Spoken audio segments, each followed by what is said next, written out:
Welcome back. This is the fifth segment in our series of 25, where we are exploring evil and suffering in bite-sized pieces. Now, before we get into this segment, let me share with you another working definition of evil. And this comes from an excellent book by M. Scott Peck called People of the Lie, where he writes, evil is that force residing either inside or outside human beings that seeks to kill life or liveliness. Goodness is that which promotes life and liveliness.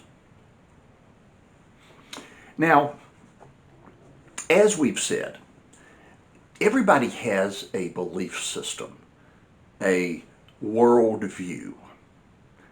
It's how they see the world looking, how they believe the universe actually operates. And it is out of their worldview that a person will assess and seek to understand and respond to any encounter that they have with evil. Now, I am operating from a biblical worldview. That is, that I am convinced that the Christian faith, as it has been understood through centuries, since its inception, by those who take the Bible seriously, I am convinced that the Christian faith, the biblical worldview, best, most accurately, most intellectually, tenably, is that a word? Tenably? The Christian worldview is the most intellectually tenable worldview of all the other worldviews that are out there. And so, I come to this discussion convinced that God exists and that He is a good and loving and all-powerful God.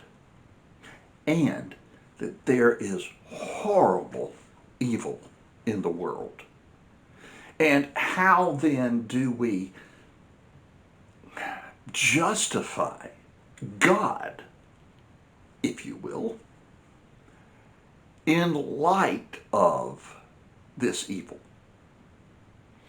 Now, this takes us into an area of theology called theodicy, and it is, if you will, the defense of God, the good, loving, all-powerful God that the Christian faith asserts in light of evil.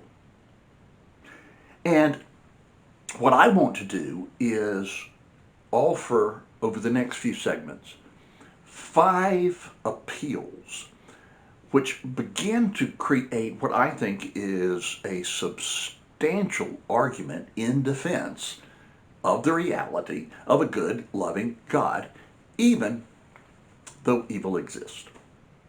And here's what they are. Let me lay them out for you, and then we'll pick up on them in the next segment.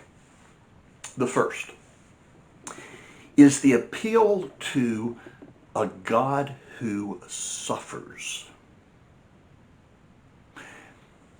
Given that God in Christ, given that God entering into history as a man, a human being, Jesus, subjected himself to evil and suffering, what does he think about it?